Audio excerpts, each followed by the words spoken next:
गोकुळ सोबत गोकुल. 16 ऑक्टोबर 2004 विधानसभेची निवडणूक जिंकलेली तारीख ती होती. विजयी मिरवणूक निघाली होती. संध्याकाळचे 6:30 वाजले होते आणि जयसिंगपूरच्या विक्रमच्या मैदानामध्ये आपण जमलो होतो. आभार मानण्यासाठी म्हणून मी स्टेजवर उभा राहिलो. त्यावेळी तुम्हाला एक मी वचन दिलेलं होतं. ज्या दिवशी जन्माला आलो त्या दिवशी हात स्वच्छ होता आणि ज्या दिवशी शेवटचा श्वास घेऊन डोळे मिटेल त्या दिवशी सुद्धा हा हात स्वच्छ असणार आहे. हे वचन 22 वर्षापूर्वी दिलं. त्याला कधी तडा जाऊन दिला नाही आणि भविष्यातही देणार नाही. त्यामुळं मला मोहात पडण्याच्या प्रयत्नात कुणी पडू नका.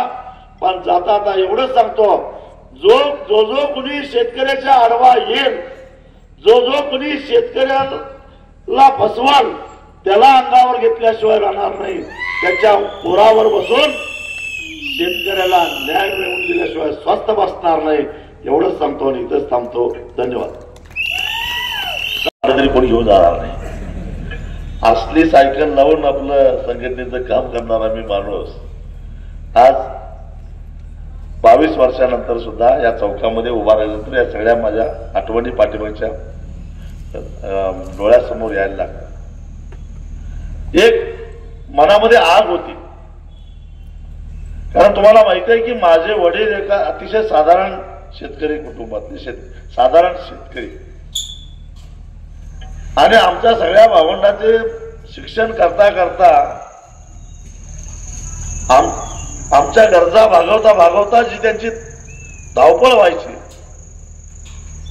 त्यांची त्रेधा तिरपीट व्हायची, तसं पानमळातील होता आमच्या मळ्यात. तरी सुद्धा त्यांची जी चलबिचल व्हायची आणि आपण आपल्या पोरांचं त्यांच्या मनासारखं पालन करून पोषण करू शकत नाही, त्यांचे लाड भागवू शकत नाही. ही जी वेदना त्यांच्या डोळ्यामध्ये होती ती वेदना बघत बघत मी मोठा झालो आणि त्याच वेळी कुठेतरी मनामध्ये ठरवलं होतं की या वेदनेचा सूड घेतल्याशिवाय आयुष्यामध्ये आपण स्वस्थ बसायचं नाही.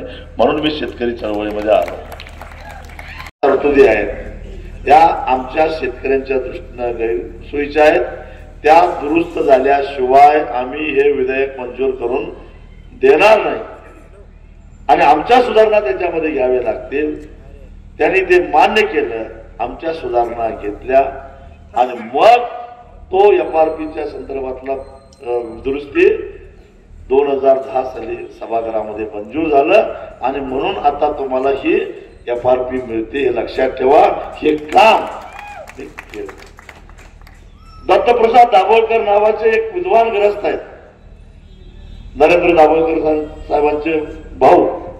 त्यांनी साधनामध्ये महाराष्ट्रातनं निवडून गेलेले जे काही मराठी खासदार आहेत त्यातल्या पहिल्याच टर्ममध्ये संसदेवर प्रभाव टाकणारे मधु दंडवते, त्याचबरोबर मधु लिंबळे आणि नाथ पै यांच्यानंतर राजू शेट्टीचा समावेश करावा लागेल असा साधनामध्ये त्यांनी लेख लिहिला होता. हे माझं सर्टिफिकेट. दत्तप्रसाद दाभोळकर हे काय माझे कार्यकर्ते नाही, ते मोठे विद्वान ग्रस्त. हे माझं कॅरेक्टर. आज शक्तीपीठ महामार्ग जाणार म्हटल्यानंतर अनेक जण हवालदिल झालेले आहेत.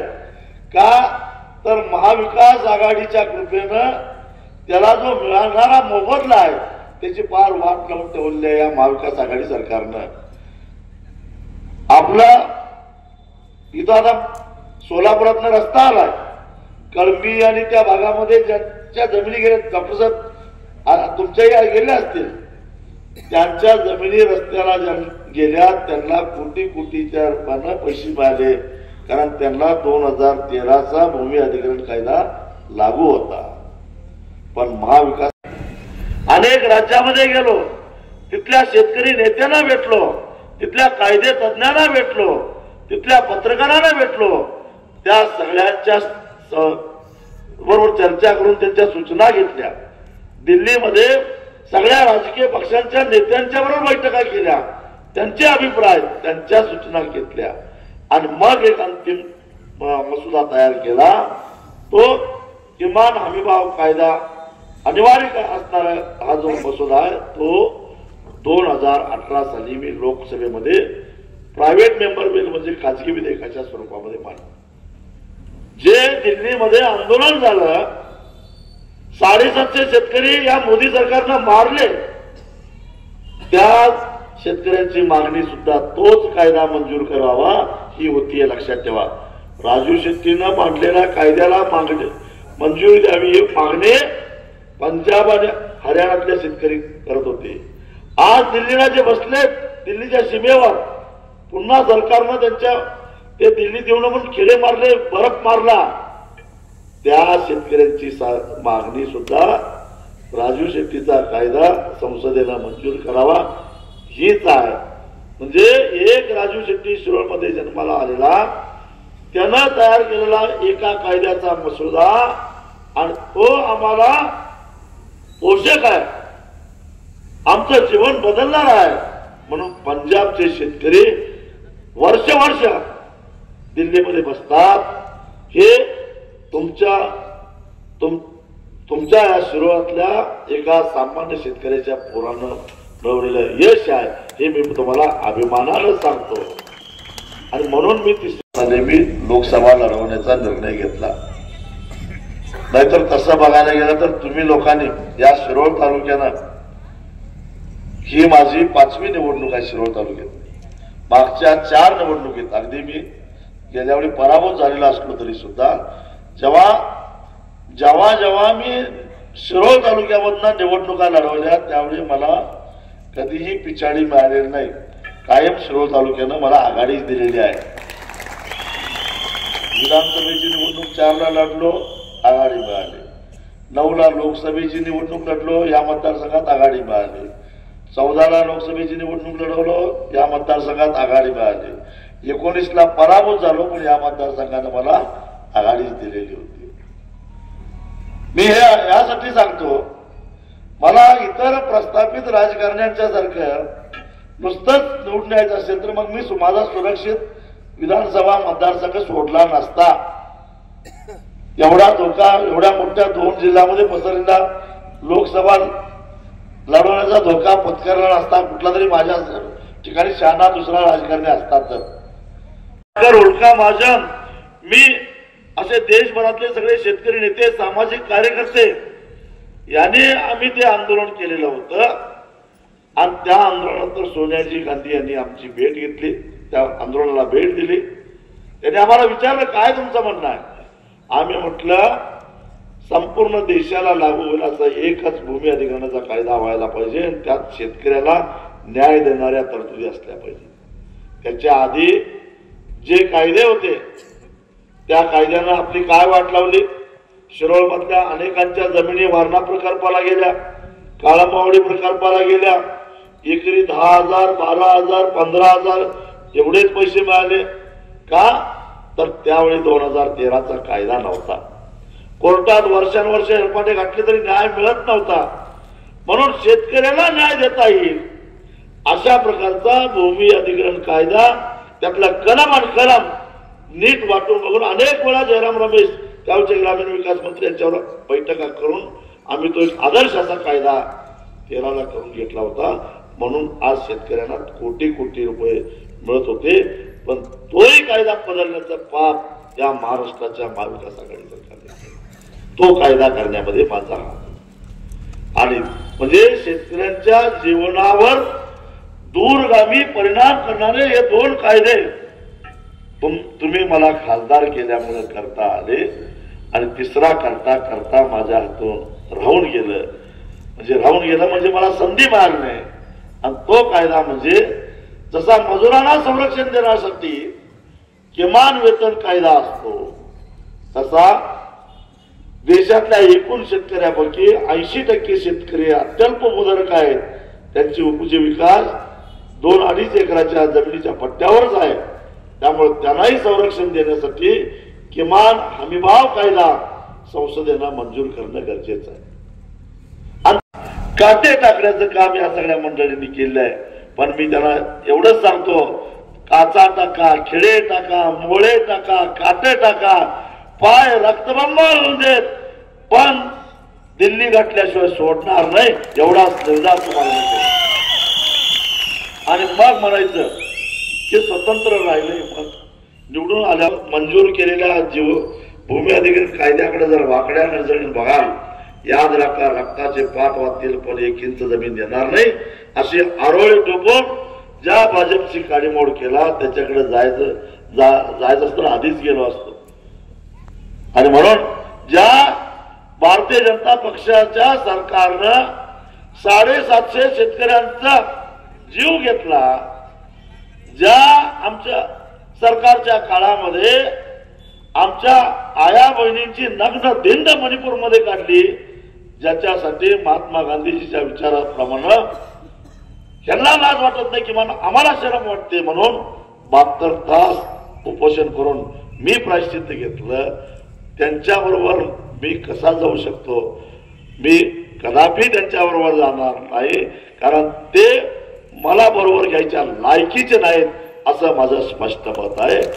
म्हणून तुम्ही आम्हाला सरकार, पण जे आज मला म्हणते ह्यो तिकडे जाणार आहे, तुम्ही तिकडे कधी जाणार आहे यांच्या तारखा मी सांगू काय म्हटलं. ईडीची नोटीस आली की तुम्ही तिकडे पळताय. अशोक चव्हाण मला पटवून सांगायला आलं तुम्ही इंडिया आघाडीत राहिलं पाहिजे, आणि 8 दिवसांनी तेच तिकडे गेलं. नितीश कुमार बिहार मधनं मला एक आमदार पाठवला माझी समजूत काढायला, तुम्ही आमच्या इंडिया आघाडीत आलं पाहिजे, शेतकरी नेता म्हणून मी तुम्हाला देशभर फिरवणार आहे आणि तुमची आम्हाला गरज आहे. त्यावेळी नितीश कुमारांना असं वाटत होतं की ते इंडिया आघाडीचे अध्यक्ष होतील, आणि 15 दिवसानं नितीश कुमारच तिकडे गेले.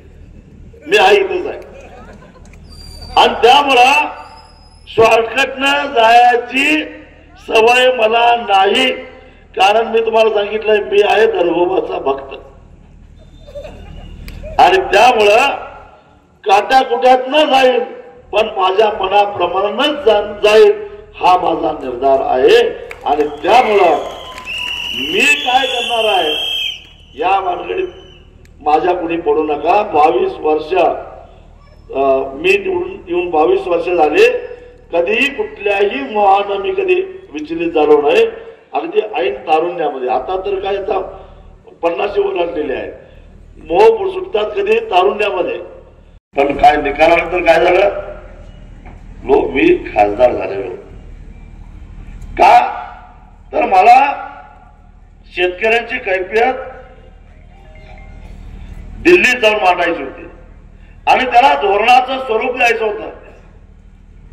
मग परवा कुणीतरी म्हटलं 10 वर्ष खासदार होता, काय केला यानं, काय केला सांगतो.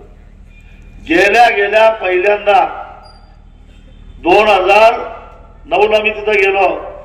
10 ला शरद पवारांनी जीवनावश्यक वस्तू कायद्यातले जो शुगर केन कंट्रोल ऑर्डर आहे 66चा, त्याच्यामध्ये दुरुस्तीचा प्रस्ताव आणलेला होता, आणि तो केवळ आणि केवळ कारखानदाराच्या साठी आणलेला होता. त्याच्यामध्ये शेतकऱ्यांना बेदखल करायचं होतं.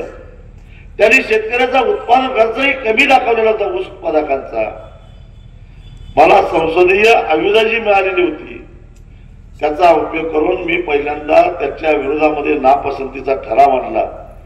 नापसंतीचा ठराव एखाद्या विधेयकाच्या विरोधात आणलं तर पहिलं भाषण करण्याची संधी त्या संबंधित खासदाराला मिळते, आणि त्यामुळं ओपनिंग बॅट्समन म्हणून मी त्या विधेयकावर चर्चेला उभा राहिलो.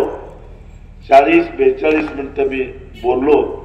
मी फक्त पवार साहेबांना एकच प्रश्न विचारला, पवार साहेब, ही दुरुस्ती करत असताना तुम्ही जे काही डिटेल्स दिलेले आहेत त्याच्यामध्ये आमच्या ऊसाचा उत्पादन खर्च जो दाखवलेला आहे तेवढ्या कमी खर्चामध्ये 1 टन ऊस कुठल्या शेतामध्ये तयार झाला त्या शेतकऱ्याचं मला नाव सांगा.